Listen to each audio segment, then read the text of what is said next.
every single day in my PhD, I felt like I've been drowning in new information, and it's just been the most enriching exploratory experience. And I think it's opened my eyes to like so many different things about the world. And so I would view a PhD as anything but narrow. And I hope that people can see that about PhDs.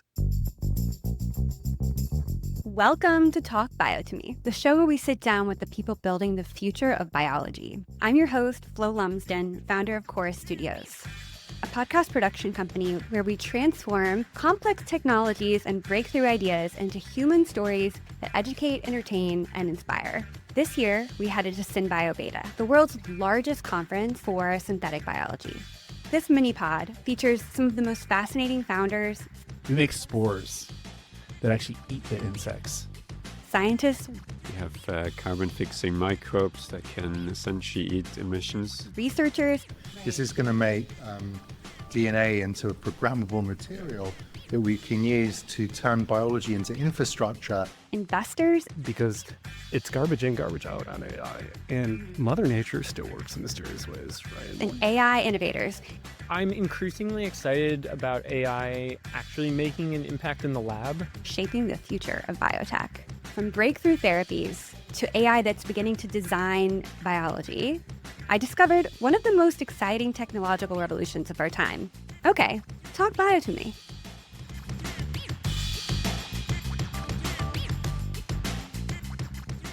Welcome to Talk Bio to Me. It's great to be here. We're so excited to have you and to learn about your work, to do this mini pod. To get us started, would you just give a brief introduction what your name is and what you're working on? Yeah, so I'm Samuel King. I'm a PhD candidate at Stanford. I research bioengineering broadly. I currently work on using and developing AI models for better understanding biology, but also designing new biology. So we do this at the very molecular level, designing new DNA sequences and proteins and all of the machinery that composes us. And we've now recently learned through lots of developments that these AI models are very good at understanding this level of information about human biology and the rest of biology. Physics, does that play in? And on molecular level, I would think there'd be molecular physics. Is the AI really good at physics too? So the models that we work on, not necessarily. We kind of hope that they, in a way, capture the physics about DNA sequences just implicitly through the language of DNA. You can definitely create these more like physics-informed models, but the ones that we work with are very much like ChatGPT. But instead of it being trained on text from the internet, it's just trained on genomes, like millions and millions of genomes. And through seeing all of that language of DNA, the model starts to pick up these principles and rules about how DNA has been designed by nature. From there, since the models are generative, just like how ChatGPT is, you can use it to then generate new sequences that are coherent and capture the functional properties that you want. So is this based on an existing LLM, or is this a custom one?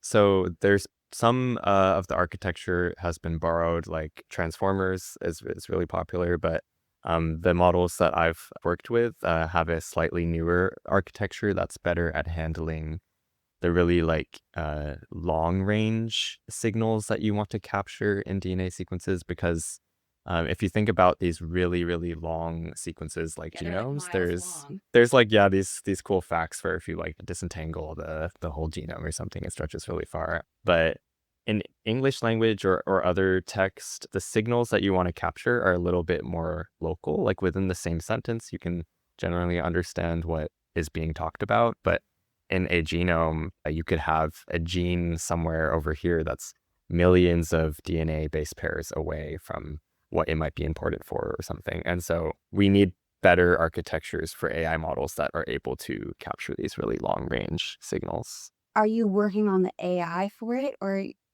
are you using the existing tools you have to do the research? Yeah, so my PhD work so far has mostly been on applying these models. I am trying to also dabble in developing the models as well. So recently what we were able to accomplish was we used these models to design an entire genome that actually works in real life. And so this was the first ever demonstration that you can use AI to generate a coherent whole functional genome. And the way we approached this was we generated genomes of bacteriophages, which are viruses that infect bacteria. The idea was we wanted to, of course, explore the capabilities of the models to reason about like a whole genome, and if it does that well enough, can it create an entirely new one on its own? But then also for bacteriophages specifically, they're quite useful as potential therapeutics against like antibiotic resistant pathogens and things like that. Oh, cool. So you developed a new genome for a new virus that can infect bacteria. Yeah. And help with diseases that are resistant to antibiotics that are bacterial. That's the hope for That's the future. There is a lot of rising concern that antibiotic resistance will become a leading cause of death in a couple decades. And also currently the way we use antibiotics, it's quite, Fast and loose. yeah, you just like, it just like kind of destroys your whole like microbiome or like lots of your microbiome. And it's very like a lot of off-target effects. And we want to go towards a future where we can create much more precision medicines. And bacteriophages, naturally, they have a very specific propensity for their target host. And so you can maybe someday start programming bacteriophages to go somewhere in the body and specifically target the one singular pathogen that's problematic. Right, like you would take a sample from someone who's sick from a bacterial infection and use that sample to create a custom antidote. Exactly. That's kind of how it is currently done. So there are bacteriophage therapies that are already in use for these kinds of cases. But maybe someday we'll be able to do the design well enough where a lot of it can just be simulated, and there'll have to be less invasiveness of needing to sample from the patient and things like that. Okay, so backing up a bit, you created a new virus, but the extrapolation that Adrian. Adrian was saying that one day we could maybe use AI to compute new biologies for like a new animal or something. Yeah, I mean, we're headed towards a pretty crazy sci-fi future where biology will be end-to-end programmable, and we might be able to, we're getting to the point where we're hopefully understanding genomes well enough that we can start creating designer genomes with specific applications. And AI stepping into the scene is important because a single genome is just so much information for researchers. A single human could spend their whole lifetime trying to understand even just like one part of a genome. I'm going to ask you a really basic question real quick. Yes. And I should have just looked this up before between the panel and now. But the difference between a genome and DNA makes the genome? Yeah, cellular organisms all have their genomes. They're like heritable instructions encoded as DNA. But we see other types of genomes, like viral genomes, can be encoded by like RNA. Okay, wow. And different formats of DNA and RNA. Okay, yeah. Okay, cool. I think I maybe understand a little. Yeah, sorry, I should have made that clear. No, it's like everybody here knows that except me. So I'm just like, yeah, I've heard that. I've heard of a genome. I know more clearly in my mind what DNA is than a genome. A genome sounds like more information about the full animal or full species. Yeah, you can think of it as the set of instructions, or I guess the list of parts that are needed to produce life, and it's what's passed down from parent to offspring. Yeah. Cool. Where were we? Oh, we're talking about creating animals that don't exist. I interrupted you to ask you what a genome was. Yeah, I was talking about AI stepping in. So by training these models on so many genomes across like all domains of life, so we take genomes from plants, humans, animals, bacteria, viruses, and we train the model on all of it. And it learns these kind of principles across all of these genomes of what makes up a gene, or the component for like expressing a gene, or even like smaller things. Like the model has a pretty good understanding of when a single mutation can be detrimental or non-detrimental to a genome. And in this way, now we've been able to scale up an understanding over so much of life that was sort of quite difficult to get at previously. And in this field, like we've been able to get quite far in understanding and engineering genomes, but now we're hoping to then scale it up even further using these models to reason about all of these long scale things in genomes better for us.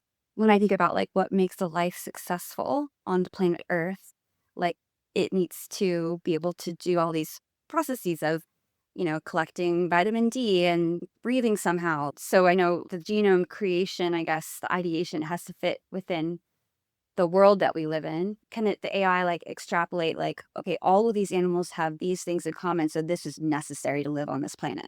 We do see that the models have started to get an understanding of the essential and non-essential components that are required for life. And we can now maybe leverage that information to start building out like synthetic cells or something, or minimal genomes that you can then use as like your scaffold to start adding all of the other things that are extraneous, but code the functions. Would be nice to have, not like give it that basic survivable function. Exactly. Yeah. And add on features. Yeah, that makes sense. And from the other angle, we've also in biology learned quite well like what a lot of the essential components are. But it's nice to put some reliability into these models now to just ask it, okay, I want this genome that has this property and function. Can you write me something that captures everything I need? Instead of having to spend like all those painstaking hours piecing everything together yourself as a biologist. Right. Yeah. And I'm sure it also just because I use it for my podcasting to give me ideas, like blog ideas from the episode or title ideas and things that I wouldn't have thought of. It's just great to like get more ideas that then you wouldn't have that you would have on your own. Yeah, most people would argue that these models are synthesizing like new ideas by essentially just combining knowledge and information that it's seen. And that, maybe we'll soon see like true creativity from these models. But there's a lot of merit actually to this ability of like cross-pollinating and, especially in creating new DNA sequences. Like you might want to borrow this gene from this organism and put it in the context of this genome and add the right mutations in other places that make sure that works. And the model seems to be able to do that. And that kind of counts as a form of creativity, I think. Yeah, totally. What about like designer babies? Do you see that coming? I think that future is also on the horizon. Or at least less ill babies. That would be good. Yeah, we want to see less diseases upon birth. Gene editing, I think, will have a role to play in that. There's some increasing interest in gene editing, like embryos, I think. But when people hear designer babies, it sounds like very cosmetic. Yeah, sounds very cosmetic. But hopefully we're implementing these technologies to eradicate disease as opposed to leading towards like problems like eugenics and things like that. I'd slightly said that to be a little controversial. Yeah. I don't really mean it. Well, is there anything else you want to talk about? Oh, I could ask you what you're enjoying about SynBioBeta so far, or why you decided to come this year.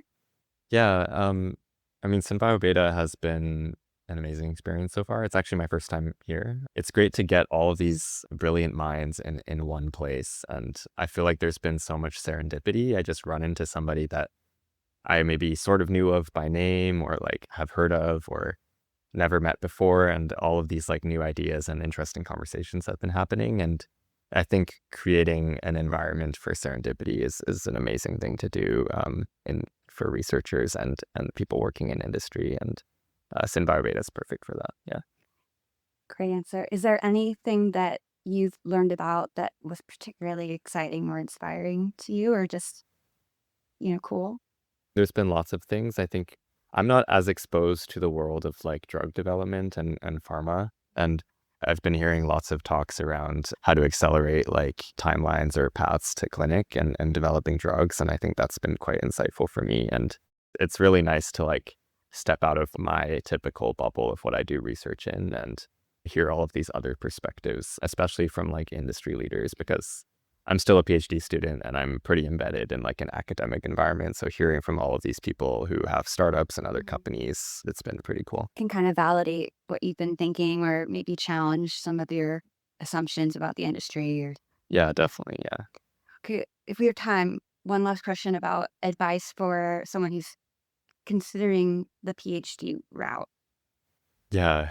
A PhD is, I think people can have misconceptions over what a PhD really is. I've always viewed it as a empty canvas where you have an opportunity to get to decide the specific questions or problems you want to solve. And doing a PhD creates an infrastructure for that. You're surrounded by lots of brilliant people and provided resources by an institution. And having that like creative freedom over things you're passionate about, doing a PhD is one of the best places you can pursue something like that. And so I think for anybody who wants to do a PhD, they should have that kind of spark of like something that they're really quite curious about or a problem that they really want to solve in the world. I think the other way to think about it as well is that a PhD isn't a narrow thing. I think a lot of people say that they avoid doing a PhD because they think that it will narrow them into like one extremely niche field of science or something. But PhDs, especially nowadays, are incredibly interdisciplinary. And